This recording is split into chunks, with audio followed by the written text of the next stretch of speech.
ב-1893 העיתונאי תיאודור הרצל, יהודי מלידה אבל נאמן מסור לתרבות הגרמנית, מציע הצעה משלו לפתרון שאלת היהודים.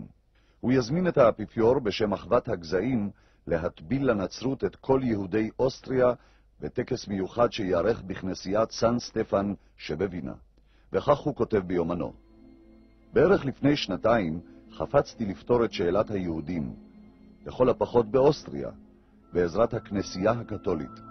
ביקשתי להבטיח לעצמי בראשונה את עזרת נסיכי הכנסייה באוסטריה ולהשיג על ידיהם ראיון אצל האפיפיור כדי להגיד לו: עזור לנו מפני האנטישמים, ואני מחולל תנועה כבירה בין היהודים שיעברו באופן חופשי וגאה לנצרות. הרצל גם מתאר בפרטי פרטים את תוכנית ההתנצרות ההמונית המתוכננת. המרת הדת תתבצע לאור היום ביום ראשון בצהריים בקתדרלת סטפן הקדוש, בתהלוכה חגיגית ובצלצולי פעמונים. לא בחשאי, כפי שנהגו יהודים לעשות עד עתה, אלא בגאון. העובדה שמנהיגים יקיימו את יהדותם וילוו את העם עד שערי הכנסייה, תעניק כנות רבה למעמד. אנחנו שעמדנו איתן, הננו הדור האחרון הדבק באמונת אבותינו, אבל רצינו להפוך את בנינו הצעירים לנוצרים לפני שיגיעו לגיל התבונה, שבו המרת הדת לובשת צורה של מורח לב. הרצל נולד בשנת 1860, למשפחה מתבוללת מן העיר בודפסט שבהונגריה. לאחר מכן השתקעה המשפחה בווינה. הרצל, שחונך ברוח ההשכלה והקדמה אשר נשבה ברחוב הווינאי, העריץ את התרבות הנוכרית ושאף בכל מאודו להיות חלק ממנה. הרצל לקה למעשה באותה מחלה בה לקו רבים מקרב המתבוללים היהודים, אשר ראו בנוכרי ובתרבותו את התגלמות האידיאל האנושי. ההתבוללות הייתה עבורו הדרך להגשים אידיאל זה. עדות לכך שהרצל היה קיצוני בהתבוללותו ניתן לראות בעובדה שאת בנו הנס לא טרח כלל להכניס בבריתו של אברהם אבינו. כמה שנים אחר כך יכתוב הרצל ביומנו: הרב גלבהויז ביקר אותי ושאל, הנכון הוא שלא מלתי את בני הנס? עניתי לו, זהו עניין משפחתי. הוא הוסיף בעיניים סגורות, לא, זה עניין לאומי. נכון הוא, יהודים רבים אינם מלים את בניהם, אך אין אלה מתיימרים להביא את הגאולה לעם ישראל.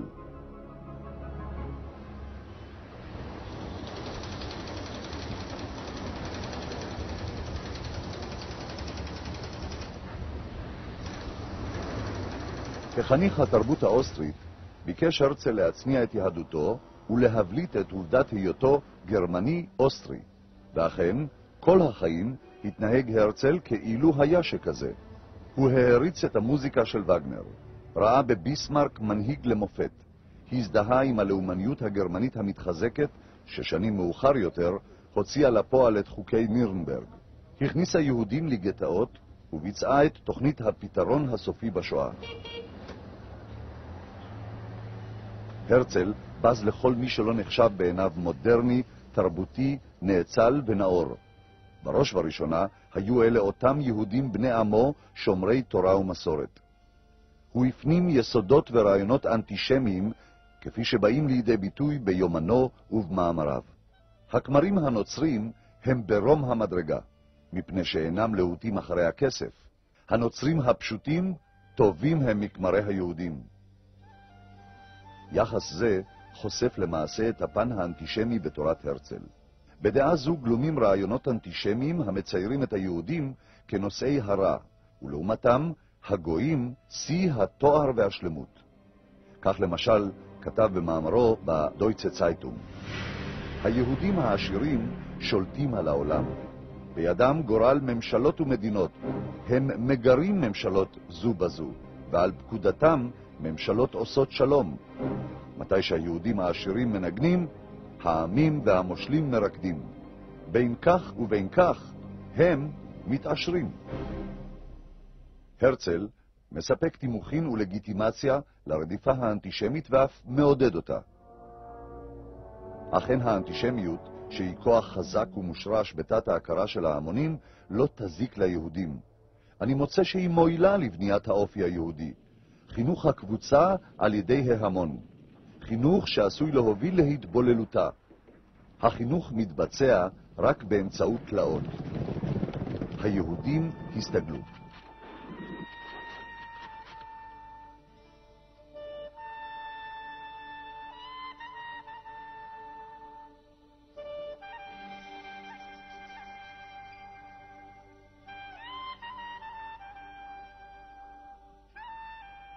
רעיון מצוין עולה בליבי, למשוך אנטישמים ישרים ולעשותם מחסלי הרכוש היהודי.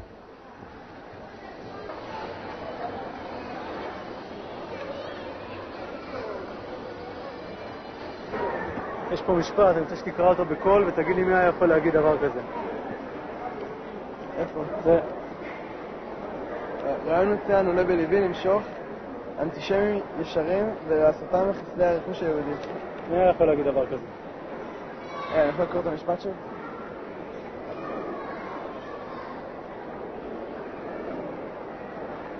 אני לא יודע, בטח היטלר, מלחמת העולם השנייה, דברים כאלה.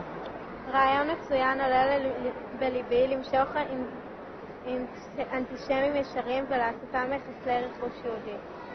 מי היה יכול להגיד דבר כזה? היטלר. היטלר? היטלר. רעיון מצוין עולה בליבי למשוך אנטישמים ישרים ולעשותם מחסלי הרכוש היהודי. מי אתה חושב היה יכול להגיד דבר כזה? היטלר. אם הייתי אומר לך שהרצל חוזה המדינה אמר את זה, היית מאמין לי? לא. אם אני אומר לך שהרצל אמר את זה? אז אני בשוק. אם הייתי אומר לך שהרצל אמר את זה, מאמינה לי?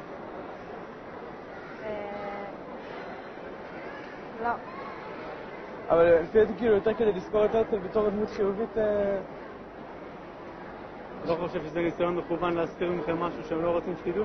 יכול להיות, אתה יודע מה? חושב שצריך ללמד את זה? לא יודעת, אולי. כן, בטח. בטח שצריך, אנשים צריכים לדעת האמת. אם אני אומר לך שהרצל אמר את זה? זה מתוך היומנים שלו. אז חבל, אז הרצל היה אנטישמי. להבדיל, 30 שנה מאוחר יותר, נאמרו דברים ברוח זו על ידי חוזה אחר, שהופיע כמושיע לעמו על בימת ההיסטוריה.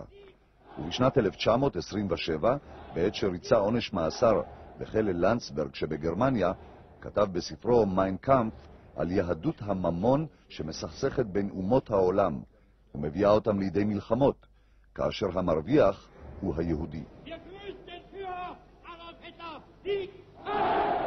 Wenn es dem internationalen Finanzjudentum in und außerhalb Europas gelingen sollte, die Völker noch einmal in einen Weltkrieg zu stürzen, dann wird das Ergebnis nicht der Sieg des Judentums sein, sondern die Vernichtung der jüdischen Rasse in Europa.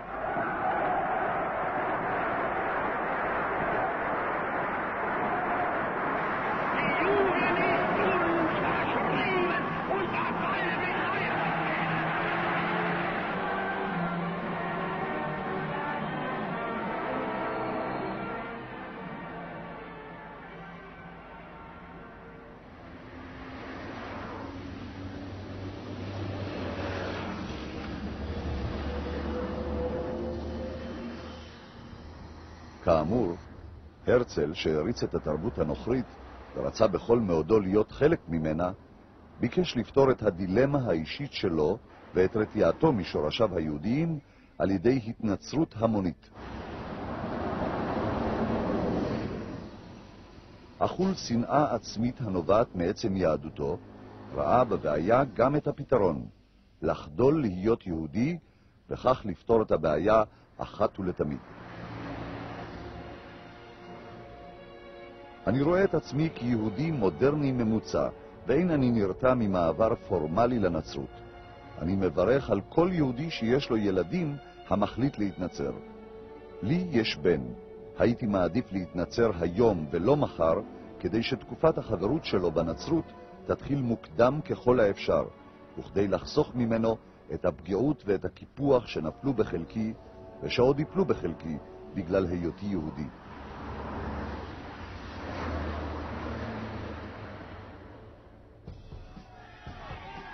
בשנת 1894 הואשם קצין יהודי בכיר בצבא צרפת בבגידה. שמו של הקצין אלפרד דרייפוס. האנטישמיות הסמויה שרחשה מתחת לפני השטח פרצה החוצה. מחול השדים האנטישמי החל שוב.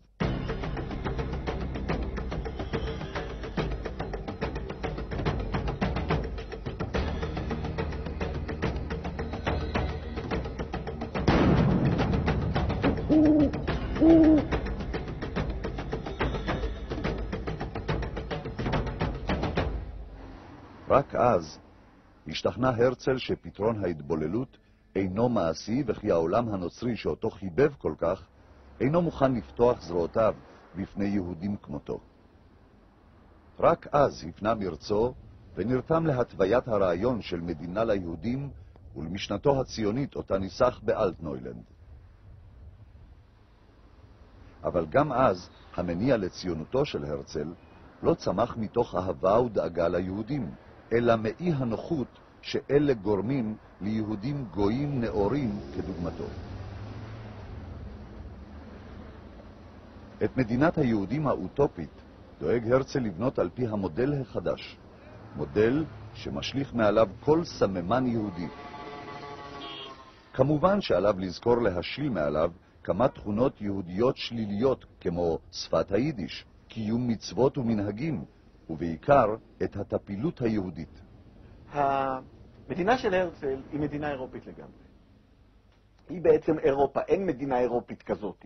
זה האוטופיה של אירופה. פה תהיה מדינה שתאחד את כל אירופה ויהיה בה גם אופרה איטלקית וגם אופרה גרמנית וגם אופרה בלגית, הכל יהיה פה, כן?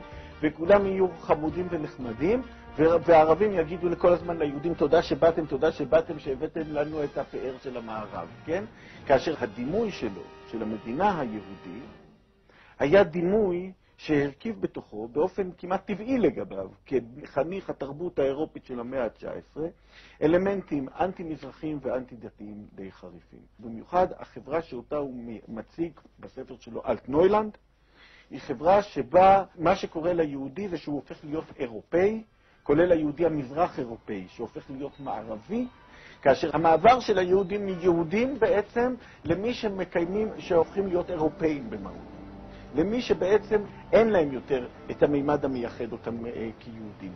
זה הדבר המשותף לכל הציונות החילונית, ובזה גם הרצל וגם יריביו הגדולים מסכימים. את הרצון הזה לבנות את היהודי החדש.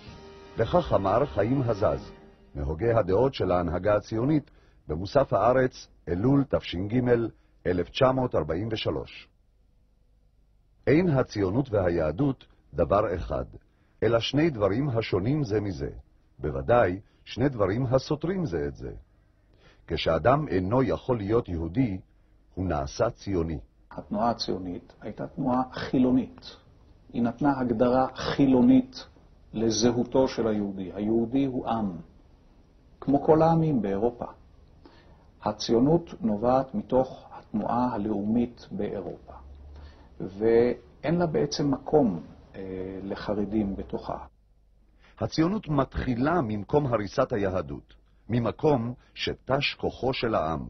דבר אחד ברור, הציונות לא המשך, לא רפואה למכה, היא עקירה והריסה. אדרבה, היא מסיחה את דעתה מן העם, מתנגדת לו, הולכת נגד רצונו ורוחו, חותרת תחתיו ועוקרת אותו ופורשת ממנו לדרך אחרת, למטרה רחוקה ומסוימת. היא וקומץ אנשים בראשה גרעין של עם אחר. בבקשה לשים לב, לא חדש, לא מחודש, אלא אחר. מי שאינו סבור כך, או שטועה, או שהוא מרמה את עצמו. התנועה הציונית הייתה מתחרה לדת, גם ראתה את עצמה מתחרה לדת, משום שהיא נתנה הגדרה חדשה ליהדות. יכול יהודי להיות אדם שאפילו לא מאמין באלוהים. והיא ראתה את עצמה מתחרה, ואחד המאבקים הראשונים של התנועה הציונית לא היה כלפי חוץ, אלא כלפי פנים. צריך היה לשכנע את היהודים להאמין בציונות, והיריב הגדול ביותר של הציונות הייתה היהדות החרדית. ברור איפה כי הרצל לא חיפש דרך לשמירת האוצרות הרוחניים העצומים של העם היהודי. לא חלמו על מרכז רוחני ולא על עם סגולה, וגם לא הטרידה אותו כלל שאלת המשכיותו של העם היהודי כעם ששומר על ערכי המסורת שלו. הרצל, ששם עצמו לאפוטרופוס, החליט שעם שלם יחיה על פי אורח החיים שהוא עצמו חי והעריץ, מבלי להבין שרק תרבותו הרוחנית וההיסטורית של העם היהודי הם שקושרים אותו אל ארצו המובטחת, ארץ האבות.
כל הקטעים המובאים לאל לא היו רואים אור אלמלא התעקשותו של דוקטור רפאל שאול לנדאו, שהיה מזכירו הראשי של הרצל ועורך יומנו הפרטי.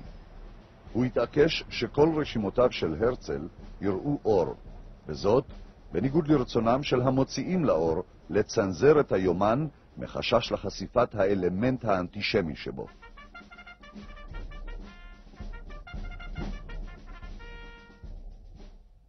הרצון להתערות בגויים מלווה את עם ישראל מאז ומתמיד.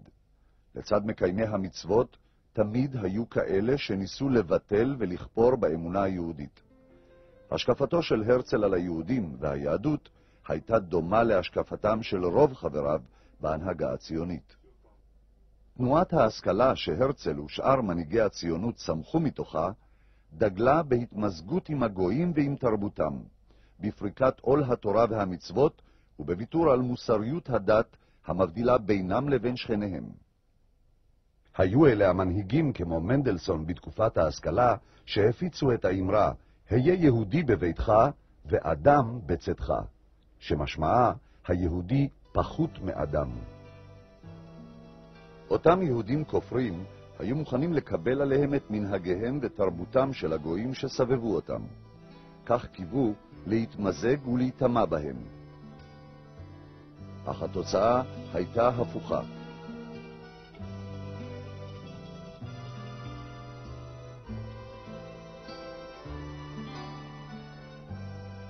ככל שניסה היהודי להשתלב בתרבות הנוכרית, כך התעצמה השנאה כלפיו. ולא רק זאת.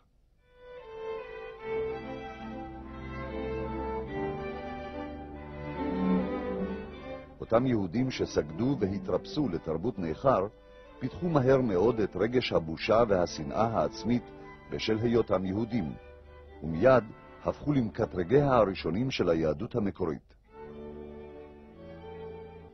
את עצמם ראו כאליטה נאורה ותרבותית, ואל אחיהם היהודים התייחסו בזלזול, בוז והתנסות.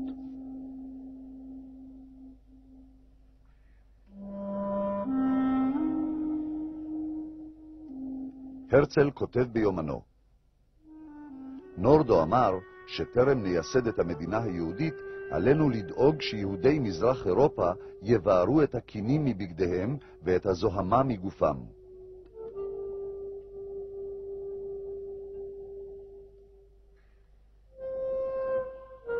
אך הציונות, ששילבה מצד אחד את הרצון להתרחק מהדת היהודית השורשית, ומצד שני אימצה את הלאומיות, מנתה בתחילת דרכה רק קומץ קטן של יהודים.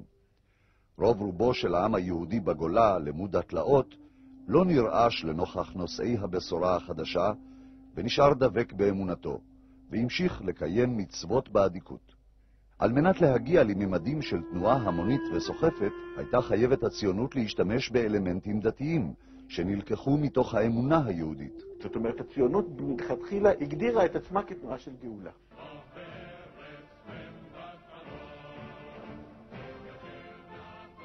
אמנם גאולה שמנוסחת אחרת מהניסוח המקובל של המשיחיות, ואומנם הציונות תמיד רצתה להפריד בינה ובין המשיחיות, אבל בפועל, המיתוס הציוני, מה שאפשר להגיד כסיפור המרכזי שהיה משותף לכל התנועות הציוניות למרות הבדלים אחרים ביניהן, המיתוס הציוני מבוסס על ראיית המפעל הציוני כגאולה, כהשלמת ההיסטוריה, כמימוש ההבטחות האלוהיות. האלוהים לא קיים, אבל הציונות מממשת את הבטחותיו, כן?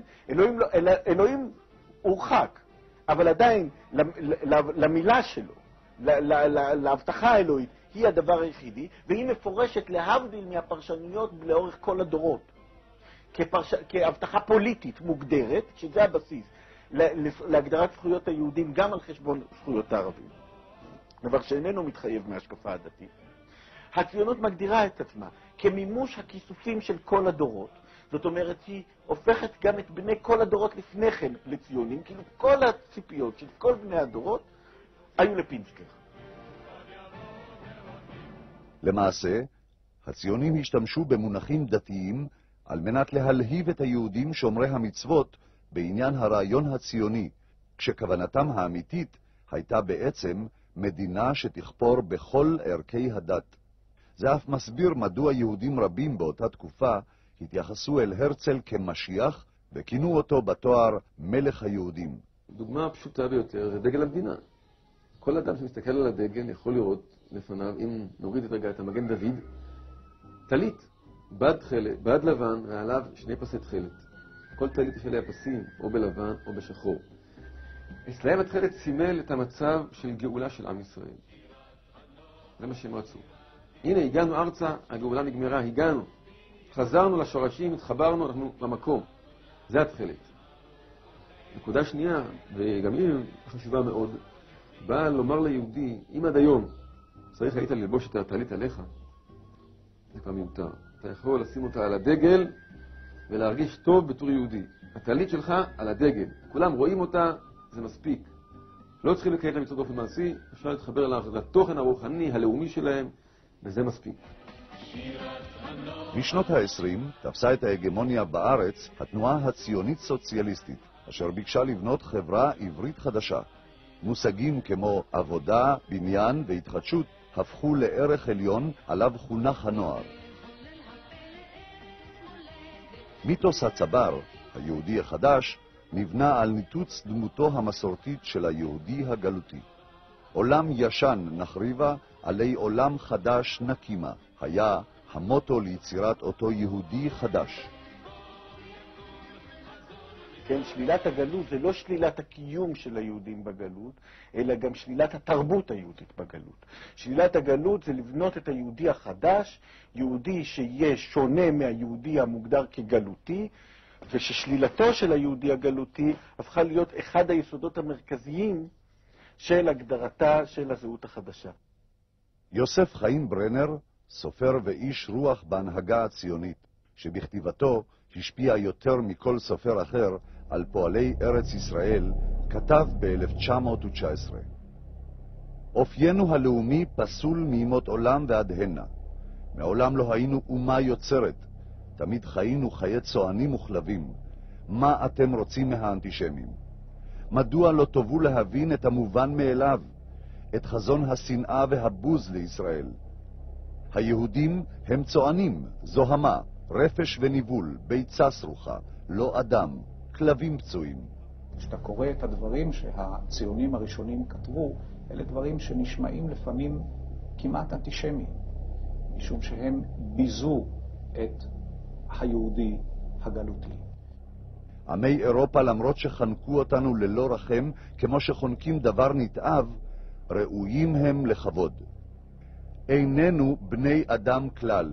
הנה, רוק הפה. כל אוצר רוחנו יתוש מת.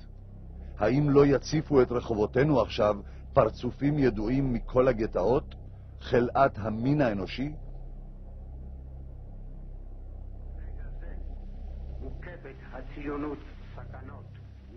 זאב ז'בוטינסקי, אבי תנועת הרוויזיוניסטים, כתב בעיתון הארץ ב-1919: בבית הלאומי נכריז על אותם יהודים שלא יסירו מעליהם את חלד הגלות ויסרבו לגלח את הזקן ואת הפאות כעל אזרחים ממדרגה שנייה. לא ניתן להם זכות בחירה.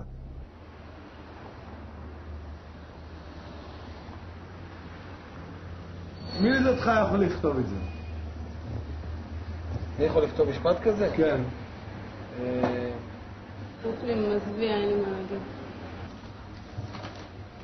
מישהו שהוא אנטי חרדי. מי שחושב ככה אין לו מקום במדינת ישראל. זה לא אנטי חרדי, למה? לא להפך. לא, הוא לא אנטי חרדי. תראה, בבית הלאומי נכריז על אותם יהודים שלא יסירו מעליהם את חלד הגלות, והם יסרבו להוריד את הזקן היהודי שאולי סמל מובהק ליהדות, ואת הפאות שגם סמל מובהק. מי שלא יוריד את הדברים האלה, נכריז עליו כאן אזרח ממדרגה שנייה, ולא ניתן לו זכות בחירה. מי אמר את זה, הרצל? אם זה כמו שאני מבין את זה, ואני חושב קצת מבין את זה, אני חושב, זה דבר נורא מה שאומרים כאן. זאת אומרת, מייצגים כאן למעשה מצב שבו מי שנראה יהודי, מי שאנחנו יכולים לזהות אותו בגלות היה נראה כיהודי וסמל שהשתמשו בו כאנטישמים, אנחנו צריכים לפגוע בו, לתת לו עדיפות נמוכה כאזרח, וזה רע מאוד, זה חמור. טוב, זו שערורייה של חשוכה של הציונות הגלותית. טומי לפיד יכול לכתוב דבר כזה. זה היה עובר בשקט? דבר כזה? כמעט כל אדם שהוא אפילו חילוני, היה לו סבא רב, הוא בא ממשפחה שיש לה גישה ליהדות. כל השנים שבהם היינו עם בגלות באמת, אני חושב שהיהדות היא זאת שחיברה אותנו והביאה אותנו להקמת המדינה הזאת בכלל. אבל זה התחלה באמת של מלחמת אחים, זה התחלה של... שכתב את זה, זה היה ז'בוטינסקי, אוקיי? ז'בוטינסקי כתב את זה? זה כבר לבחת אותי לחלוטין. תשמע, אני יושב ראש תנועת בית"ר במקרה. כן, ואני בחיים לא ראיתי את המשפט הזה. אני יכול לראות הכל. ז'בוטינסקי כתב את המשפט הזה? באמת ז'בוטינסקי כתב את זה? אמרתי שזה מתאים לציונות הגלותית, שראתה את הציונות כדבר שמתנגד ליהדות הישנה.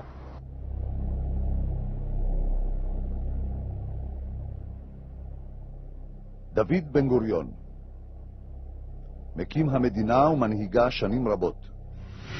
הגלויות המתחסלות והמתכנסות בישראל אינן מהוות עדיין עם, אלא ערב רב ואבק אדם, ללא לשון, ללא חינוך, ללא שורשים. הפיכת אבק אדם לאומה תרבותית היא מלאכה לא קלה. לארץ ישראל יש צורך בעלייה מובחרת. הציונות אינה מפעל פילנטרופי. אנו זקוקים פה לטיפוס המעולה של היהודים שיפתחו את הבית הלאומי. לא צריך דמיון רב בכדי להבין מי הטיפוס הנחות שלו אין מקום בארץ ישראל של בן גוריון. גישתם זו של מנהיגי הציונות הסוציאליסטית, שלא התחייבה להצלת יהודים, אלא לגיבוש זהות לאומית חדשה, הגיעה לביטויה הקיצוני ביותר בימי מלחמת העולם השנייה, כאשר ידיעות על השמדה המונית של יהודים החלו להגיע מכל רחבי אירופה. רעיון המקלט ליהודים נזנח, ולמול עיניהם של המנהיגים עמדה רק טובתה של הציונות. בשנת 1943, כשהיהודים גבעו ברעב בגטאות אירופה, כשאלפים מהם נשלחו בכל יום לתאי הגזים, הכריז יצחק גרינבוים, המנהיג הציוני האחראי על פעולות ההצלה ושר הפנים בממשלת בן גוריון. כששאלו אותי הלא תוכלו לתת מכספי קרן היסוד להצלת יהודים בארצות הגולה, אמרתי לא, ואני אומר עוד פעם לא. צריך לעמוד בפני גל זה הדוחה את הפעולות הציוניות לשורה השנייה. שבאים להציע שתי הצעות, הצלת המוני היהודים באירופה או הגאולה בארץ, אני בוחר בלי רגע של היסוס את הגאולה בארץ. ריבוי הדברים על הטבח גורם להפחתת התאמצותנו להגדיל את הכוח העברי בארץ. אילו הייתה כיום אפשרות של קניית חבילות מזון בכספי קרן היסוד כדי לשלחם דרך לסבון, כלום לא היינו עושים זאת? לא ולא. הציונות היא למעלה מהכל. דבר זה צריך להשמיע בכל פעם כאשר שואה גדולה מטעה אותנו מדרך מלחמתנו בציון. מלחמת הגאולה שלנו אינה נובעת באופן ישיר ואינה משתלבת באופן ישיר עם הפעולות לטובת הגולה. מדברי אוסישקין, מראשי התנועה הציונית ומנהל הקרן הקיימת לישראל בשנות ה-20. מה רב ההבדל בין הקורבנות בגולה לבין הקורבנות בארץ? הללו שנופלים בארצות בזורנו הם קורבנות של אומה גוססת. לא היה טעם למותם כמו שלא היה טעם לחייהם. לא כן הקורבנות שנפלו בארצנו, אנו מביטים עליהם בגאווה. מדברי חיים ויצמן, מנהיג התנועה הציונית והנשיא הראשון של מדינת ישראל, 1937. תקוותם של 6 מיליון יהודים מרוכזת על עלייה מתהומות הטרגדיה. אני רוצה להציל 2 מיליון נוער, הזקנים יובדו הם ויחכו לגורלם. הם אבק אדם כלכלי ומוסרי בעולם אכזר. רק ענף הנוער יישאר. הזקנים צריכים לעמוד בכך ולהשלים עם כך.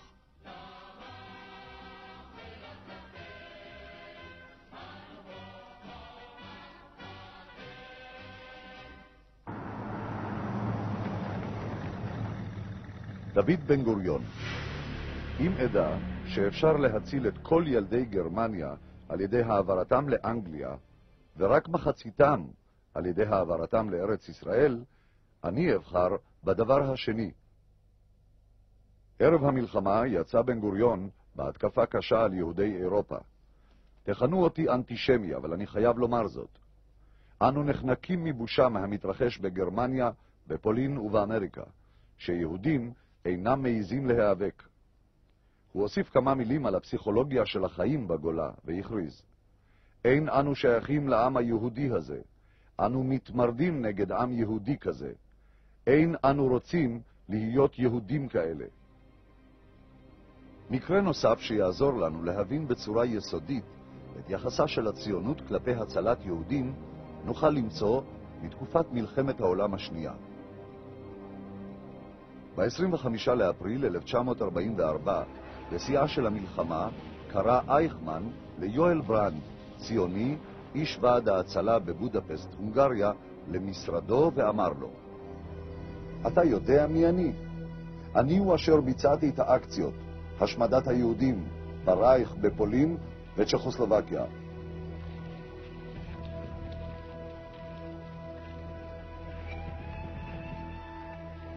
אתה הגיע התורה של יהדות הונגריה, אך אני מוכן למכור לך 1,000,000 יהודים, סחורה בדם, דם בסחורה.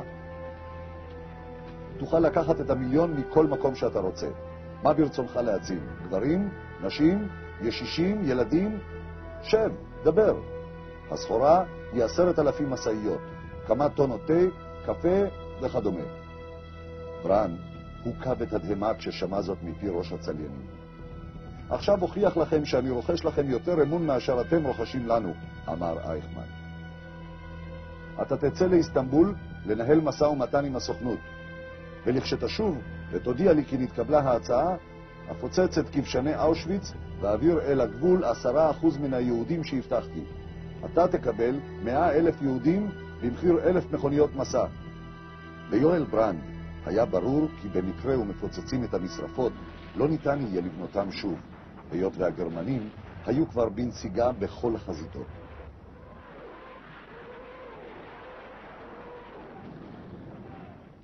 ברנד התקשר טלגרפית עם נציגי הסוכנות באיסטנבול, משם נתקבלה התשובה, בוא, חיים מחכה לך. בתמימותו חשב ברנד כי המדובר בחיים ויצמן, שהרי מדובר בהצלת מיליון יהודים. לא חיים ויצמן חיכה לו באיסטנבול, אלא חיים ברלס, פקיד ממדרגה נמוכה בסוכנות. ברלס שכנע את ברנד לצאת לירושלים, היות שלדבריו האנגלים מעוניינים לשמוע זאת מפיו של ברנד. בעוברם את אנקרה ברכבת ניגשו אל ברנד נציג אגודת ישראל יעקב גריפל ונציג הרוויזיוניסטים יוסף קלרמן, והזהירו את ברנד לבל יעזוב את טורקיה, היות ושליחי הסוכנות תומנים לו פח. הם רוצים למסור אותך בידי הבולשת הבריטית. אך ברנד, נאמן תנועת העבודה, כלל לא חשד בחבריו ממפא"י. ברנד, שלא שמע להצתם של נציגי אגודת ישראל והרוויזיוניסטים, המשיך בנסיעה ברכבת לארץ ישראל. בחלב שבסוריה נאסר ברנד על ידי הבולשת הבריטית והובל לקהיר שבמצרים. שם הוחזק ברנד במאסר שבועות רבים, בעוד שבהונגריה משמידים יהודים.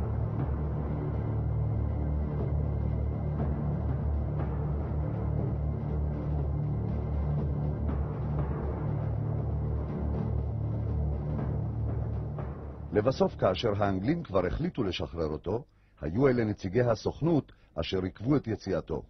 לקהיר הגיע טדי קולק, מעוזריו של בן גוריון, למטרה זו. יואל ברנד. הם, אנשי הסוכנות, ביקשו להרגיעני ולעכבני. הדבר עלה בידם. מעולם לא דחו את נסיעתי לשבועות, אלא לעוד כמה ימים, ושוב לעוד כמה ימים. כאשר סוף סוף הגעתי לירושלים, נוכחתי לדעת כי בירושלים לא היה מוסד שבתפקידו לפקח על ההצלה. יום יום התרוצצתי במשרדים שונים, ולאט לאט התברר לי כי אני רודף חזון מדוחים.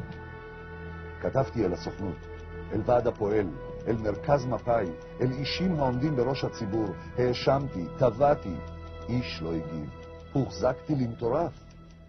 אולם מה שלא ידע יואל ברנד בזמנו היה שבתאריך ה-25 למאי 1944, בזמן שנאסר והוחזק בקהיר, דנה כבר הסוכנות בשליחותו והחליטה שלא לעשות כלום בנושא הצלת מיליון היהודים בהונגריה. לאחר קום המדינה שוטט ברנד מספר שנים ללא עבודה כחרס הנשבר. גורמי מפא"י גם דאגו שאיש לא ידע ולא יתעניין חלילה בקיומו של ברנד. השיטה עבדה יפה, עד לאותו משפט שהסעיר את המדינה, משפט גרינוולד קסטנר, שבו העיד ברנד בסופו של דבר.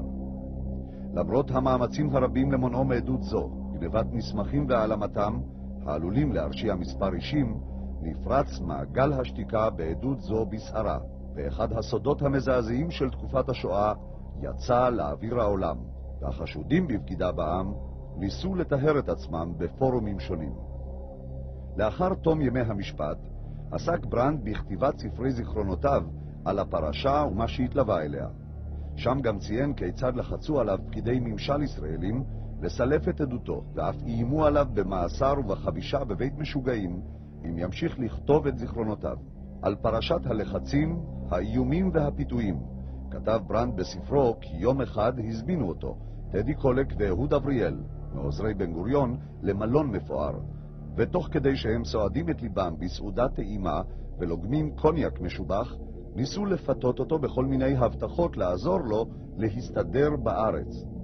הציעו לו משרת דובר של מכון ויצמן ברחובות, משרה בה יוכל להיפגש עם דיפלומטים מארצות חוץ ועם מיליונרים למיניהם, בתנאי שיוותר על עקשנותו לפרסם את ספרו בשליחות נידונים למוות. כאשר סירב ברנד, הביע טדי קולק דעתו בקול רם, כי יש לאשפזו בבית חולים לחולי רוח.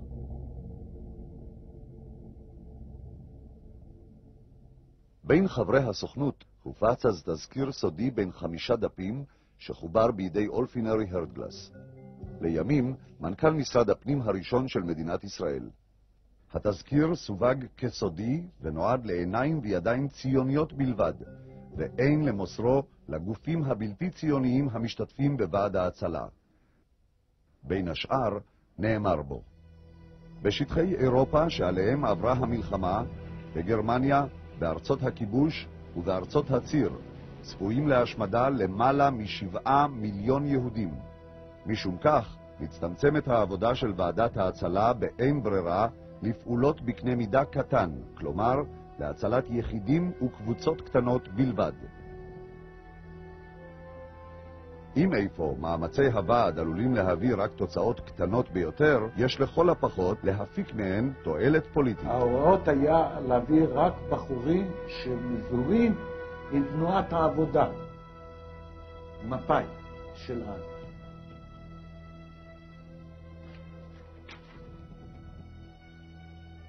יכולים להינצל בדרך זו רק כמה מאות אנשים, ולא דווקא אלה שאנו מעוניינים בהם.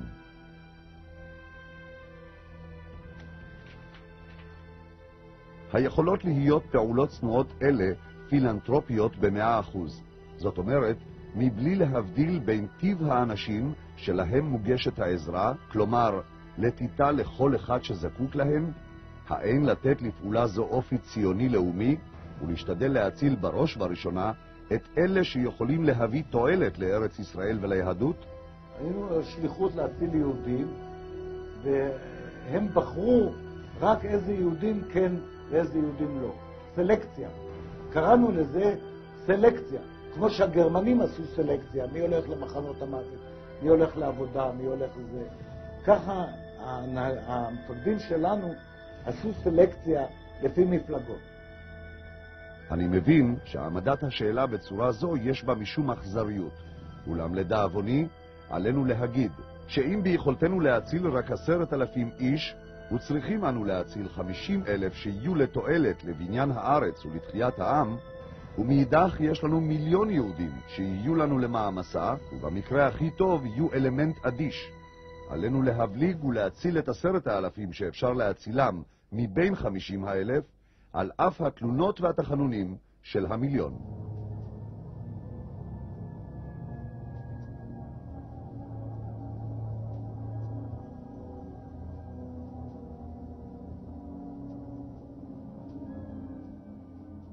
גם העלייה של המבוגרים מטהרן משמשת דוגמה. מחוץ לחלוצים ולעסקנים ציוניים באים המוני אנשים שאין להם כל קשר עם הציונות. אנשים ששוררת ביניהם דמורליזציה גמורה במובן הלאומי. ולכן עלינו באין ברירה לוותר על הצלת האלמנט המזיק. ההנהגה שלנו שיקרה אותנו, אמרה לנו, אתם עובדים להציל יהודים, אבל רק דאגו לכך שיהיו רק מהמפלגה שלנו. להימנע במידת האפשרות להביא אלמנטים בלתי ציוניים לארץ ישראל. אם כל הפעולה צריכה ומוכרחה להתנהל מנקודת מבט ציונית, הרי השותפות עם אגודת ישראל ואף עם הרוויזיוניסטים לא זו בלבד שאין בה כל תועלת, אלא להפך, היא מזיקה מאוד. וכשבאה קבוצה של דתיים מהמפד"ל, שהם לא היו חרדים, אז אמרו מכסות. 5% או 10%, אני לא זוכר את האחוזים, אבל אם זה היו שומר הצעיר, בלי חשבון, לעלות. וחרדים לא נתנו בכלל. לא נתנו לעלות. איסור. אני אומר לך, שלחו שליח מארץ ישראל עם הוראה רק מתנועת נוחם, שזה מפא"י, דרור, שומר הצעיר, רק זה. ביתר, מפד"ל, לא. וחרדים בכלל לא. ומה היה הטיעון? הם ראו שאנחנו רוצים להציל כל יהודי. אז הם שלחו את השליח הזה, והוא ישבתי לילה שלם, לא עצמנו עין, לשכנע אותי שהם פשפשים, שאם נכניס אותם לצמר גפן, הם יתרבו.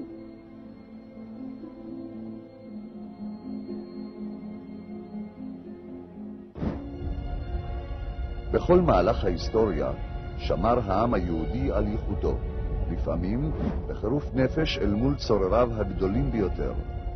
בתוך תהפוכות עולם שהפילו ממלכות עתיקות וילדו חדשות תחתן, היו אבותינו נתונים למרותם של אימפריות אדירות, שחלשו ושלטו מקצה עולם ועד קצהו.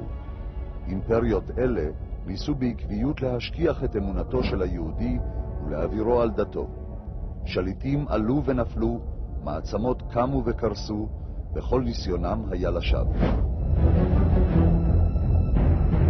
למרות השעבוד, עלילות הדם, גזרות השמד, הפוגרומים, הפרעות, שריפת כל היקר להם, הוצאה להורג והגליה, לא נכנעו היהודים למלכויות השונות.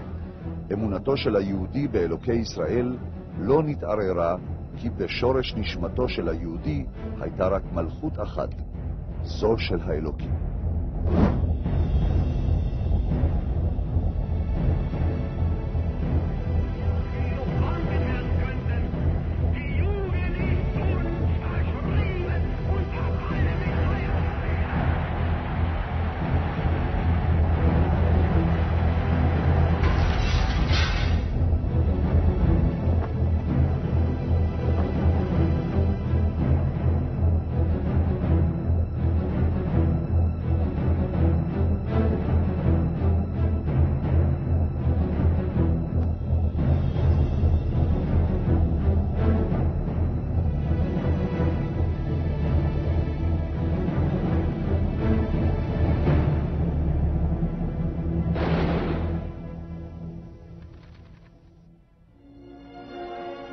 We will start it now.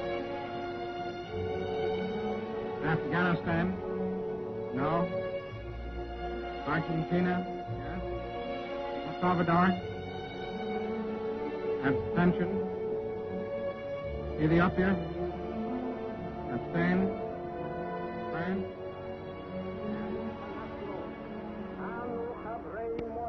United Kingdom? נציגי היישוב העברי והתנועה ביום סיום המנדט הבריטי על ארץ ישראל.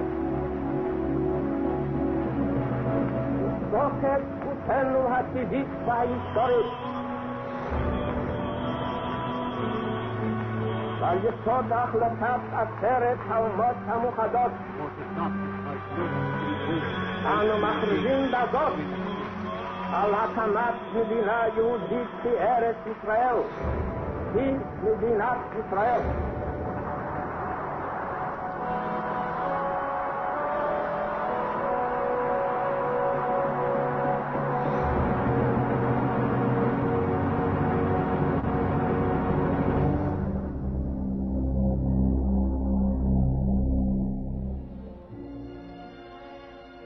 מה אירע ליהודים כאשר עיצבו הציונים סוף סוף ממשלה משלהם בישראל?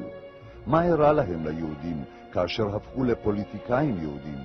מה אירע לרחמים, רגש הכבוד, אהבת האחים, האחווה והערבות ההדדית, אשר 2000 שנות אנטישמיות לא יכלו לעקור מהנשמה היהודית?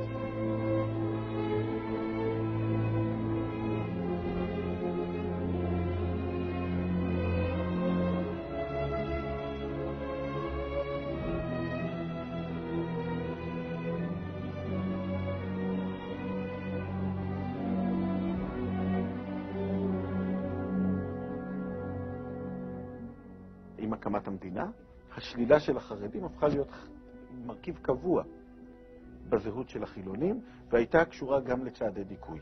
איפה הצעדי דיכוי האלה הורגישו במיוחד? ביחס כלפי המזרחים. כי המזרחים היו הדבר המוחלט. גם הם היו מזרחים, שזה נתפס מחוץ לתרבות, וגם הם היו דתיים. כן? שילוב של שני האחרויות שנגדם יצאה הציונות. הציונות רצתה להגדיר את עצמה מול המזרח הערבי, ההפך מהמזרח הערבי, ומול הדת. והנה באו הנה יהודים, מסורתיים, חלקם דתיים, חלקם לא דתיים, אבל לעולם לא אנטי-דתיים. והם היו בני התרבות הערבית. והמטרה הייתה, ובכלל זה היה הדיון, השאלה הייתה אם בכלל אפשר לתקן אותם, והוויכוח היה בין אלה שטענו שאי אפשר לתקן אותם, ובין הליברלים שטענו שאפשר לתקן אותם. בין כך ובין כך איש לא קיבל אותם כמות שהם. היה צורך לתקן אותם. הרעיון היה שכדי לתקן אותם צריך להפריד אותם מההורים שלהם. זאת אומרת, להפריד אותם מהמסורת שלהם. זה היה בסיס של התוכניות החינוכיות המתקדמות. שרק אם ינתקו אותם מהבית הפרימיטיבי שלהם, ינתקו אותם מהמסורת הפרימיטיבית שלהם, אפשר יהיה להפוך אותם לבני אדם. אבל היה ברור שצריך לתקן אותם. וגרידתם הייתה קשורה בגזיזת פאות, בשלילת תרבותית, גם שלילת הזהות היהודית שלהם וגם שלילת הזהות הערבית שלהם.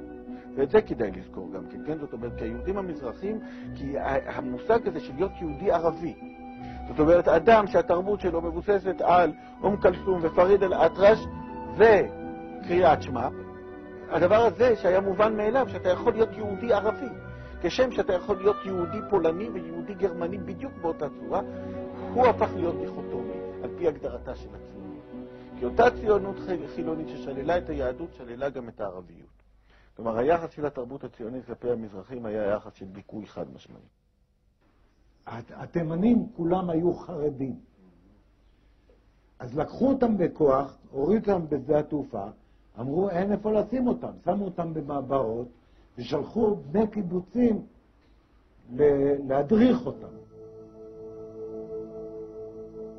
קטע מהמדריך השומרי, דצמבר 1956, כיצד ננהג בחניכים דתיים. בין חניכינו אנו פוגשים לא אחת בחניכים דתיים, בייחוד בהדרכה במעברות יישובי העולים. מובן שכוונתנו היא להביאם לידי הכרה כי אמונתם באלוקים משוללת היגיון והצדקה, כי הדת היא פרי המשטרים הריאקציונריים ואין לה זכות קיום אצל הנלחמים למשטר מתקדם. בקיצור, בשלב זה ינהג המדריך בסובלנות וישתדל לבטל את חשיבותה של הדת כגורם מפריע לחברות בתנועה. לאחר הסברה בזאת, שלא כלולה בה ההתקפה ישירה על הדת, כי עם השמטת הבסיס מתחתיה, יגיע החניך בעצמו להכרה שאין אלוקים ויטוש את האמונה הדתית. המדריך השומרי, לשאלות בחינוך השומרי, בהוצאת הסתדרות השומר. ואשתי הייתה שליחה במחנה אלר פה, בהרי ירושלים. עשרות, מאות ילדים גזלו להם את הפאות, אמרו עכשיו יש הסתדרות. הסתדרות. עבודה, כסף, מזון, רק מי שבהסתדרות.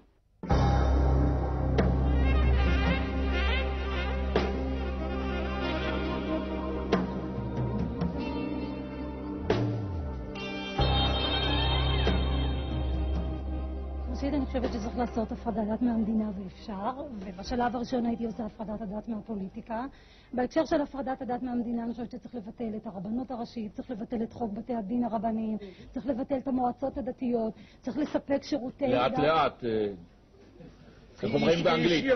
once in a time, כן. אוקיי, אז כיוון שכל הדברים האלה אי אפשר לעשות אותם מיד ועכשיו, אני רוצה להציע שני פתרונות לטווח קצר. בבקשה. הפתרון הראשון שאני מצפה מכל ממשלה שתקום, בעיקר מממשלת שלום, ממשלת ברק, מרכז, עבודה, ערבים ומרצ, אני מצפה שלא ישתפו את המפלגות הדתיות והחרדיות בקואליציה הנוכחית. אמרנו 1000 פעמים, אני אומר בפעם 1001. מרצ וש"ס לא יושבים בקואליציה ביחד. זה ברור? או שמרצ יושבת בקואליציה, או שש"ס יושבת בקואליציה. לא יכניס את ש"ס בקואליציה, לא יאפשר להם להמשיך ליהנות מעטיני הכספים של המדינה לצרכים פוליטיים שלהם. אנחנו שומעים רק לא ש"ס, כביכול על בסיס של העיקרון של שלטון החוק, אבל למעשה, כפי שאפשר לראות, על בסיס השאיפה לשבור את היהדות החרדית. אגב, ומבחינה זאת, הביטויים האלה, לא תשמע אותם היום, אבל כשאתה שומע על הצורך לייבש את הביצה שבה קמה ש"ס, אתה שומע בעצם את אותו דבר עצמו. דהיינו, צריך לתת לילדים האלה כסף, צריך למנוע את הבעיות של העוני, שזה ודאי דבר חשוב, אבל למה צריך למנוע את הבעיות של העוני? לא בשביל למנוע את הבעיות של העוני, אלא מתוך ההנחה שאחרי שתיפתרנה בעיות העוני, אנשים יפסיקו להיות דתיים. אדם דמוקרט צריך להגיד שמגיע את כל התקציבים האלה, לא שום קשר. כך שזה היום לא כותבים ככה. היום לא כותבים כמו שכתבו בשומר הצעיר ככה, מתנהגים ככה. פעם הייתה פה אשליה, קראו לה סטטוס קוו, אבל האשליה נוצה והסטטוס קוו מת. אנחנו בסכנה שהחרדים יבלעו את המדינה ונחזור לימי הביניים. מאז הבחירות החרדים הרימו ראש, וצריך להנמיך להם קצת את הראש. יש מלחמה בישראל, מלחמת תרבות, מלחמת דת. כן, זהו מאבק לחיים ולמוות, לחייה או למותה של הדמוקרטיה הישראלית, ואנחנו ננצח. זאת מלחמה. עליכם להבין סוף סוף שזאת מלחמה. אנחנו לא רוצים אותם לתוך החיים שלנו. אנחנו לא רוצים חקיקה דתית. אנחנו האמנו שהם, האורתודוקסים החרדים, ייעלמו תוך דור. ונפריד, כן נפריד, בין המדינה לבין הדת, בין הדת לבין המדינה. אז יש לזה רק פתרון אחד, ההפרדה. הפרדה בין דת ומדינה. כולם ביחד, נלך, נעשה חוקה לישראל, נגן על בית המשפט, נגן על כך שנהיה מדינה דמוקרטית, כפי שאנחנו רוצים שתהיה, על פי החלום של אבות הציונות, דוד בן-גוריון, זאב ז'בוטינסקי, בנימין זאב הרצל, כאן בארץ ישראל. תודה רבה לכם, ואנחנו ננצח. אם אדע שאפשר להציל את כל ילדי גרמניה על ידי העברתם לאנגליה, ורק מחציתם על ידי העברתם לארץ ישראל, אני אבחר בדבר השני.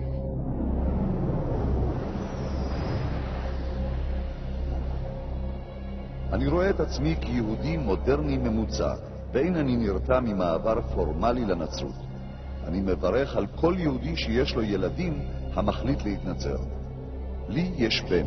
הייתי מעדיף להתנצר היום ולא מחר, כדי שתקופת החברות שלו בנצרות תתחיל מוקדם ככל האפשר, וכדי לחסוך ממנו את הפגיעות ואת הקיפוח שנפלו בחלקי, ושעוד יפלו בחלקי בגלל היותי יהודי. בבית הלאומי נכריז על אותם יהודים שלא יסירו מעליהם את חלד הגלות ויסרבו לגלח את הזקן ואת הפאות כעל אזרחים ממדרגה שנייה. לא ניתן להם זכות בחירה. תהיה מדינה דמוקרטית, כפי שאנחנו רוצים שתהיה, על פי החלום של אבות הציונות, דוד בן-גוריון, זאב ז'בוטינסקי, בנימין זאב הרצל. אם הרצל שלח את אנשי הכהונה הדתית אל הקטינים, גם ז'בוטינסקי רצה להפריד בינם לבין המדינה, בינם לבין המדיניות. המתיימרים להיות תלמידי ז'בוטינסקי היו מיטיבים לעשות לו היו קוראים אוזנם לשמוע מה היה לרבם לומר בסוגיות של דת ומדינה. אני חושב שהאבות המייסדים של המדינה לא היו מרוצים מכך שהחלום הזה על האדם החדש לא התגשם. הם היו חושבים שהציונות שלהם נכשלה. הרצל לא היה מרגיש כאן בבית אם הוא היה מגיע לכאן. הוא היה חושב שיש כאן הרבה יותר מדי חרדים.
המאמץ הגדול היה לשכנע את החרדים שהם יכולים לחיות במדינת ישראל הציונית. ולכן הבטיחו להם שבנות חרדיות לא ישרתו בצבא, לכן הבטיחו להם שהשבת יהיה יום המנוחה הכללי, לכן הבטיחו להם אוטונומיה בחינוך, ולכן הבטיחו להם שמעמדה של הרבנות לא ייפגע, לא יהיו נישואים אזרחיים, ובעצם גם הבטיחו להם שלא תהיה חוקה חילונית. ראש הממשלה אהוד ברק משנה כיוון. הממשלה תהיה בלי חרדים והמדיניות אחרת. חוקה, נישואים אזרחיים וביטול משרד הדתות. נוצר סטטוס קוו מסוים. במשך 40 שנה הסטטוס קוו הזה החזיק פחות או יותר מעמד. הייתה חקיקה דתית מסוימת, היו נורמות מסוימות ברשויות המקומיות, וכל אחד סבל את זה בשקט. בעשור האחרון זה נשבר במידה מסוימת, זה הותקף במידה מסוימת, זה הותקף בעיקר על ידי הצד החילוני. חוץ מאשר בענייני אישות, ששם מלכתחילה המדינה החליטה לנקוט בקבלת הקו האורתודוקסי, בגלל הסתירות הפנימיות של המדינה, כן? לא בגלל שום לחץ דתי. ברוב המקרים האחרים, החקיקה הדתית הזאת לא פגעה במסגרת הקיום של חילונים בישראל. אדרבה, אחד הפרדוקסים של ישראל הוא שככל שמדברים יותר על כפייה דתית וכן הלאה, המצב הוא לגמרי הפוך. שוודיה, הפרלמנט השוודי חוגג חוק, נדמה לי לפני 8-10 שנים, שאוסר על יבוא, מחירה ואכילה של בשר לוויתן. ונכנסו לשוודים לצלחת. כן, ומי כפה את החוק הזה? מי הביא אותו? קבוצה של ירוקים, שאני חושב שלא מונה גם את רוב האוכלוסייה. כן, כפתה את זה, היה שם מנהג לאכול סטייק לוויתן. בשם מה? בשם ערכים של הגנת הסביבה. להם חשוב אידיאולוגית להגן על שלא ייכחד מין מסוים של לוויתנים. לאחרים זה לא חשוב, לגיטימי, מחלוקת אידיאולוגית. כפו את זה על כל תושבי שוודיה. אף אחד לא טען שזה אנטי-דמוקרטי. עכשיו, בישראל, אותם נאורים במרכאות כפולות שמדברים בשם הדמוקרטיה בעצם רוצים שאנחנו נגיע למצב כזה, שמרץ או מפלגת הירוקים יוכלו להציע מחר לפרלמנט חוק למניעת יבוא ומחירה של בשר לוויתן בשם הגנת ערכי הסביבה. כלומר, בשם איזו אידיאולוגיה ירוקה מערבית שהגיעה לכאן מהמערב, וזה יהיה לגיטימי, אבל הדתיים לא יוכלו לחוקק חוק שאסור לייבא ולאכול בשר חזיר. למה? כי הם מדברים לא בשם אידיאולוגיה מערבית, אלא בשם אידיאולוגיה יהודית עתיקה, שרואה פסול באכילת חזיר. וזה כמובן מצב אנטי-דמוקרטי. אותו דבר, למשל, תסתכל על שמירת השבת. אם דתיים מנסים לחוקק חוק שיאסור על עבודה בשבת, זה נחשב ללא לגיטימי, כי אם בעל העסק הוא חילוני, למה שיכפו עליו לא לפתוח את העסק בשבת ולא להשיג פועלים בשבת? אבל אם מפלגה קומוניסטית או סוציאליסטית תרצה חוק של יום מנוחה קבוע, כי אם לא יהיה יום מנוחה קבוע לא יהיה יום מנוחה. יום מנוחה קבוע בגלל ערכים סוציאליסטיים שמקורם בכתבי מרקס, זה יחשב ללגיטימי. כן? כלומר, אנחנו נגיע למצב אבסורדי בגישה הזו, שכפייה, הרי כל חוק הוא כפייה, שכפייה מטעמים של אידיאולוגיה מרקסיסטית, קומוניסטית, או ירוקה, או קפיטליסטית, תחשב לגיטימית, וכפייה מטעמים של אידיאולוגיה דתית, תחשב לפסולה. זה דבר אבסורדי לחלוטין מבחינה דמוקרטית. ירושלים לפני 30 שנה, בימי שישי, שבת, בתי העסק היו סגורים לחלוטין. לא היו מקומות בידור. כל זה היה סגור. היום, הכל לגמרי פתוח. ועדיין ממשיכים לדבר על כפייה דתית. הרי זה בלוף. כשאני גדלתי בתור ילד בירושלים, לא ניתן היה לעלות על הדעת שאי פעם תוכל ללכת בשבת בבוקר לקולנוע. יש במרכז העיר ממש סופרמרקט שפתוח בשבת. יש מקדונלדס לא כשר. אלה דברים שפעם נחשבו לבלתי אפשריים. והנה זה חדש בירושלים. במרכז הבירה נפתח סופרמרקט חדש שיפתח את דלתותיו לציבור גם בשבת. סדק נוסף נפתח בחומת השבת הירושלמית, סופרמרקט ראשון יהיה פתוח ממחר גם בשבת. אין שום חקיקה דתית בישראל בעשור האחרון, לא הייתה שום התקדמות בחקיקה הדתית, כל מה שהיה זה ניסיון לסתום חורים שנפרצו, בדרך כלל על ידי בתי המשפט או על ידי הבג"ץ, בסטטוס קוו הדתי חילוני, ונוצרה חקיקה שניסתה לסתום את אותם חורים, להחזיר מצב לקדמותו. לא הייתה שום התקדמות, שום פרוגרסיביות במעורבות של דת בחיי המדינה בישראל, ההפך הוא הנכון. פעם הייתה פה אשליה, קראו לה סטטוס קוו, אבל האשליה נופצה והסטטוס קוו מת. אנחנו בסכנה שהחרדים יבלעו את המדינה ונחזור לימי הביניים. מאז הבחירות החרדים הרימו ראש, וצריך להנמיך להם קצת את הראש. אז יש לזה רק פתרון אחד, הפרדה. הפרדה בין דת ומדינה. לטעמי, מי שדורש להפריד את הדת והמדינה, במובן של להפריד את הדת מהפוליטיקה, אלה הכוחות האנטי-דמוקרטיים. הם מדברים בשם הדמוקרטיה. מרץ בעיניי היא מפלגה אנטי-דמוקרטית מובהקת. לא רבנים, לא פסקי הלכה, לא צו אלוהים, ונפריד, כן נפריד, בין המדינה לבין הדת, בין הדת לבין המדינה. המסקנה הלוגית של מה שהיא אומרת זה ביטול זכותו של האדם הדתי להשתתף במשחק הדמוקרטי, להיות מושפע ולהשפיע, וביטול הזכות של מפלגות דתיות להתקיים. ולמעשה, עד כמה שידוע לי, מרץ זה המפלגה היחידה בישראל היום שתובעת לבטל את זכותן של מפלגות אחרות להתקיים. הם לא אומרים את זה בגלוי, הם לא אומרים למפד"ל אין זכות להתקיים. הם רק אומרים, המפד"ל מפלגה דתית, אין לה מה לעשות בכנסת. הבעיה של מדינת ישראל זה שכל עוד היא קובעת שהמדינה היא מדינתו של העם היהודי, והיא תמשיך להיות מוגדרת כמדינה דתית. אי אפשר להגדיר את ישראל כמדינת העם היהודי ולדבר על הפרדת דת ומדינה. זה בלוף. זה בלוף. זה ייקח זמן, אבל היום הזה בוא יבוא. יופרדו הדת מהמדינה. בג"ץ קבע היום שלנשים יש זכות שווה להתפלל בכותל המערבי, גם בקול רם וגם לעטות טלית. ולראשונה בישראל, שתי נשים יירשמו כאימהות של אותו ילד. בית המשפט העליון הכיר היום ברוב דעות של השופטות דורנר ובייניש, כי גם רותי וגם ניקול הן האימהות של מתן בן הארבע. אני חושב שהבג"ץ היום חטא חטא כבד מאוד כלפי כל מערכת היחסים בין היהדות לבין מדינת ישראל, וקראתי לזה בבוקר ממש סדום ועמורה. מה אתה מתכוון? וזה הוכח שוב ושוב גם באותה הפגנה ידועה בדיוק על העניין הזה ביחס לבית המשפט העליון. הפגינו החרדים על כך שבית המשפט העליון מתערב בשאלה מי הוא רב. הם הפגינו מכיוון שטענו, ובצדק רב בעיניי, בצדק רב בעיניי, טענו כנגדם כאילו הם פוגעים בסמכותו של בית המשפט העליון. לא, הם קבעו לבית המשפט יש גבולות, כמו בכל מדינה דמוקרטית. הם טענו כנגד זכותו של בית המשפט להתערב בעניינים דתיים. לעומת זה החילונים, הם אלה שטבעו שבית המשפט יתעסק בעניינים דתיים. זאת אומרת, החילונים הם אלה שטבעו דווקא חיזוק הזיקה בין דת ומדינה. לא הפרדת דת ומדינה, אלא חיזוק המימד בין דת ומדינה. וזה מתקבל בציבור באופן מלא. כאילו הייתה פה הפגנה אנטי-דמוקרטית. למה היא אנטי-דמוקרטית? מסיבה אחת פשוטה. כי היו 250,000 חרדים. וברגע שהציבור הישראלי רואה 250,000 חרדים, בדיוק כמו מתעורר בו איזו חרדה מפוחדת, כי בזה גם משתמשים בתעמולת בחירות. בתמונות שנראות כמו תמונות מדר שטירמר. מפחידים, תראו, יש פה המון יהודים. סכנת נפשות, כן, המון יהודים יש שם.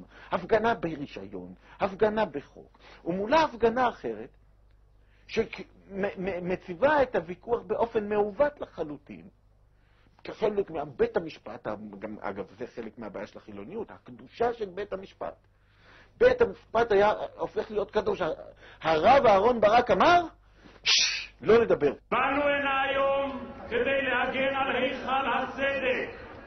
באנו הנה היום כדי להגן על המקדש האזרחי של מדינת ישראל. חבר הכנסת טומי לפיד, לא פעם נשמעת הטענה כי אנו סובלים מרודנות משפטית, והדיקטטור לטוב ולרע הוא אהרון ברק.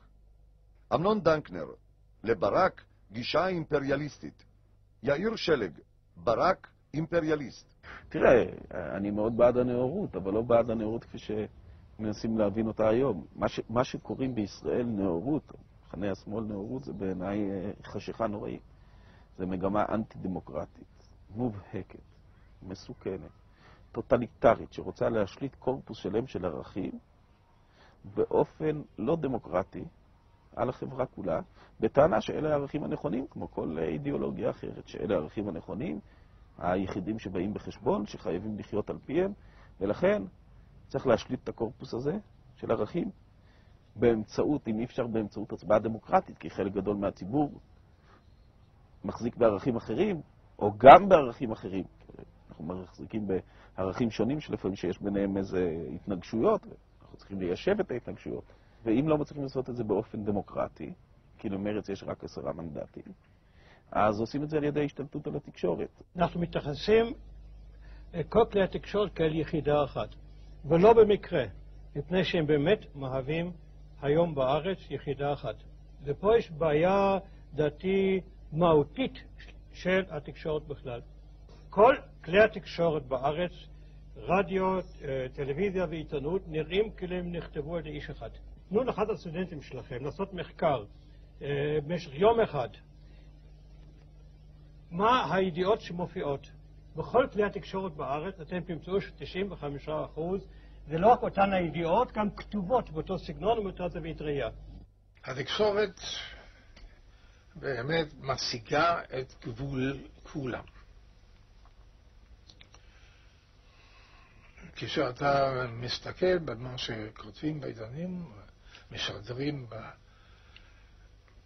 ברדיו, בטלוויזיה, אתה לפעמים חושב שאין לנו כבר צורך, לא בחוקרים ולא בתובעים ולא בשופטים, אפילו לא במוציאים להורג.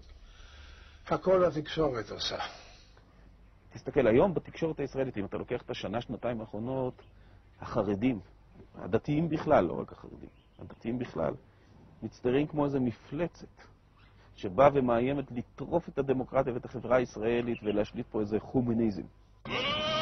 והכוח הפך להיות גדול, והכוח הפך להיות ענק. והענק יצא לדרכו. על ידי שימוש בהטיה של התקשורת, ועל ידי שימוש בבית המשפט העליון, ועל ידי ניסיון, כן, לעקוף את המנגנונים הדמוקרטיים באמצעים לא דמוקרטיים. לכן גם המגמה והתמיכה בבית המשפט העליון ובהעצמת כוחו של בית המשפט העליון בקרב החוגים הללו.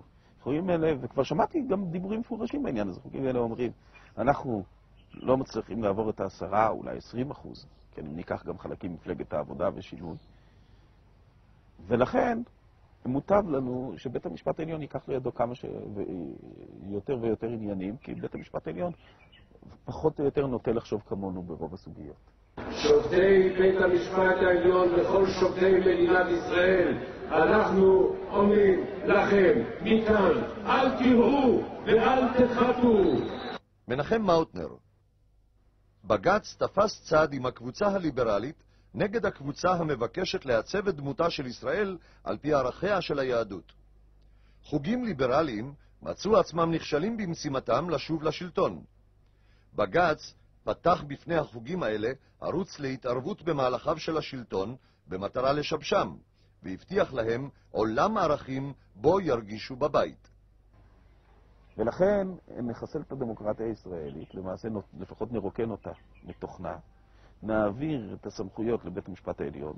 הכנסת, חקיקת החוקים בכנסת, תהיה בעצם המלצות לבית המשפט העליון, שצריך לשפוט כל חוק באמצעות החוקה ולהחליט אם לקבל אותו או לא. הוא בעצם יהיה הצוחק האחרון, המכריע האחרון, זאת אומרת, דה פקטו, הוא יהיה המחוקק הראשי, הכנסת רק תציע לו חוקים. וכך אנחנו נצליח לשבש את הדמוקרטיה ולכפות את הערכים הנכונים שלנו על הכלל. במהלך שנות ה-80 אימץ בית המשפט העליון את גישת האקטיביזם השיפוטי. גישה זו דוגלת במעורבות בית המשפט בכל תחום, גם בנושאים חברתיים ופוליטיים מובהקים. ביטוי בוטה לכך העניק אהרן ברק. אין תחומים בלתי שפיטים, הכל שפיט. בעיניי, מלוא כל הארץ משפט. אין תחומי חיים מחוץ למשפט. חוקי היסוד הסירו את העכבות האחרונות, ובית המשפט אינו נמנע אף מביטול חוקי הכנסת. השופט אהרן ברק. הציבור הנאור הוא המשקף את התבונה. השופט בדרך כלל רואה את עצמו כשייך אליו. ההכרעה לגבי ערכיה של המדינה צריכה להיעשות על פי תפיסות הציבור הנאור במדינה. עורך דין גידי פירשטיק: חיפשתי בכל 14 פסקי הדין שכתב ברק, לא מצאתי בכל אותם מאות עמודים ולו ציטוט אחד ממקור יהודי כלשהו. מצאתי ציטוטים מפסקי דין אמריקאים, אנגליים, פסק דין אוסטרלי, גרמני, הודי. דדי צוקר: הביטוי של ברק, הציבור הנאור, כל כך לא מוצלח שהוא אחד הביטויים היותר מקוממים שנשמעו עד היום. מה זה הסיפור הזה שבג"ץ הוא שלנו, ואנחנו ננחיל לשכבות הנמוכות ערכים מערביים? פרופסור אריאל רוזן צבי ז"ל: השופט מנחם אילון לא ראה עצמו נאור. באחד מפסקי הדין שלו כתב: מיהו ציבור זה? מי זוכה להימנות עליו או שלא להימנות עליו? גם הנאצים יימח שמם באו ממדינה נאורה. עורך דין יונה יהב: הבג"ץ מעוות את הסדר הדמוקרטי במדינה. מאיר שמגר, נשיא בית המשפט העליון בדימוס: לטעמי לא הכל שפיט. עורך דין דרור חוטר ישי: ברק מערער את המבנה הדמוקרטי של המדינה. ברק הפך את עצמו למנכ"ל על של המדינה. דוקטור צבי צמרת: הרחבת הסמכויות היתרה של בג"ץ מאיימת על הדמוקרטיה. מנחם אילון, שופט בית המשפט העליון בדימוס: התיאוריה שמותר לבג"ץ להתערב בנעשה בכנסת אין לה שום אחיזה במציאות. יעקב מלץ, שופט בית המשפט העליון בדימוס: בג"ץ חצה קווים אדומים. מישאל חשין, שופט בית המשפט העליון: באקטיביזם השיפוטי יש מחטף חוקתי. פרופסור אנדרי מרמור: התערבות השופט ברק בעבודת החקיקה בכנסת שערוריה. פרופסור רות גביזון: אני חושבת שאין אף בית משפט בעולם שנטל לעצמו סמכויות כאלה. עורך דין אהרון פפו: בית המשפט הפך לנושא דגל המלחמה בדת. בסיוטים הגרועים ביותר לא יכלו לתאר לעצמם ראשוני בית המשפט העליון כי המוסד שהקימו יקבל תדמית כאילו היה סניף של הליגה למניעת כפייה דתית. חבר הכנסת פרופסור אמנון רובינשטיין: רבים מתנגדים בתוקף למדיניות בג"ץ. בג"ץ איבד את התמיכה הרחבה שהייתה לו בעבר. טומי לפיד אולי הוא מוקיון שמנחה פה את הדיון הפוליטי בישראל כבר הרבה שנים, מאז שהמציאו את התוכנית טלוויזיה שהוא עומד במוקדה. הוא מוקיון שמנחה פה את הדיון כבר הרבה מאוד שנים. כן? והטלוויזיה אוהבת את זה. טומי לפיד זה תופעה מדהימה של אדם שהוא עצמו קורבן השואה וניצול השואה. שהוא עצמו הגיע מתוך התופת הזאת ובא ושולל כל תרבות שאיננה התרבות המערבית, שהיא בשבילו סמל הנאורות. והוא מטיף בגלוי כנגד כל דבר שאיננו עומד בקנה אחד עם עמדתו, בפרט נגד דתיים. המרד החילוני. החרדים יבלעו את החרדים, חרדים בלי חרדים. ואתם גויים. היום הוא מוגדר פה כשמאל, כן? אבל זה אדם שהטיף לשים פצצות בכפרים ובערים ערביות. אם הייתה לו כיפה והוא היה אומר את זה, הוא היה היום בבית סוהר במדינת ישראל. אפשר להגיד את זה בוודאות. אחרי רצח רבין להגיד כזה דבר, אם מישהו היה אומר סתם בקיוסק הלוואי שהערבים ימותו, אז הוא היה נכנס ישר לחקירה במשטרה. כן, והיו ישר חוששים האם הוא קשר מאיזשהו מסגרת ארגונית. סתם, גזען קטן ומסכן. אם הוא היה דתי ואם הוא היה מזרחי, היו עושים על זה תוכניות טלוויזיה. אבל הוא חילוני אשכנזי, ולכן הוא אמר את זה, וזה עבר בשקט. אבל אותו אדם מסית כנגד דתיים בצורה חולנית ממש. והוא פשוט ביטוי קיצוני, אבל מה שמעניין זה שהוא זכה ב6 מנדטים בכנסת. זאת אומרת, הוא זכה ב5% מקולות המצביעים במדינה. אז בכל מקום אחר, זה היה נתפס כימין רדיקלי. זה עמדתו של לפן. זה עמדתו של לפן, שאצלו רבויה בנימים אנטישמיות קלאסיות נגד היהדות החרדית. עכשיו הוא מייצג של משהו שקיים לאורך התרבות הציונית, והוא המייצג הקיצוני שלו. עם תעמולה שלו וגם של תנועת מרץ, שמציגה את הסכנה מפני החרדים תוך הצגת תמונות של התקהלויות חרדיות כאילו הן המסוכנות. אני לא חושב שאפשר לקחת את טומי לפיד לבד. המעניין הוא דווקא יוסי שריד, מנהיג מרץ, התנועה שמוגדרת כשמאל. יש זיקה ישירה בין היחס כלפי הדתיים ובין היחס כלפי הערבים. להיפטר מאלה ולהיפטר מאלה. מדינה חייבת לטפח גם את הרוחניות. גם את חיי הרוח. כמו שאני חושב שמדינה מחויבת, גם אני מרצה לפילוסופיה, והמדינה מממנת את זה במידה רבה. כל מדינה מממנת גם את הבימה ואת הקאמרי וחוגים לספרות ולפילוסופיה, שגם לא מייצרים ישירות שום דבר, אם כי הם תורמים לפוריות, לדעתי בצורה חד משמעית, כן? מדינה ואקדמיות למוזיקה וכו'. ודאי שאין בכך שום בעיה. במדינה שיש בה חרדים, הצרכים של החרדים הם צורכי מדינה. זאת אומרת, אם הוא צריך מקווה, אם הוא צריך בית כנסת, אם הוא צריך בית ספר דתי, המדינה צריכה לתת לו את זה. הוא לא צריך לבוא ולעשות את זה בעצמו, אלה צורכי מדינה. לפסול הקצוות של המדינה לישיבות, לטעון שתפקידה של המדינה, כן, לבטל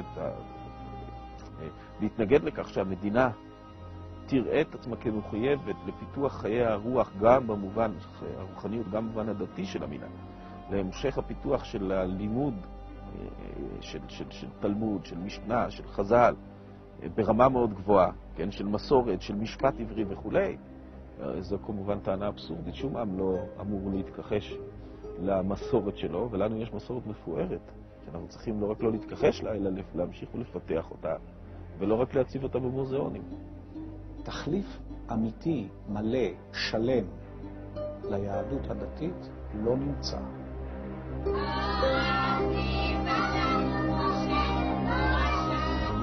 מי היו שלושה בעלי ברית אברהם?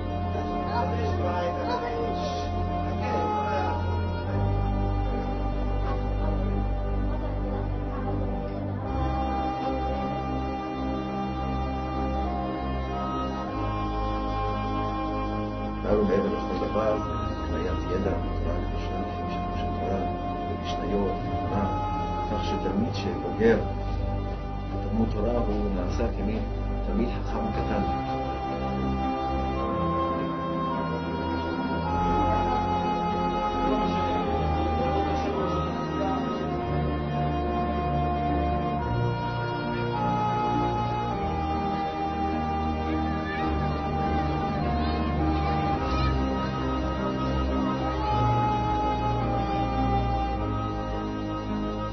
אחד מ50 תרומה גדולה, שייפנו אותו בצורה גסה כדי לדעת איזה בשר מותר. צריכים לדעת בשערות, מבלי שיגעו בתפילין.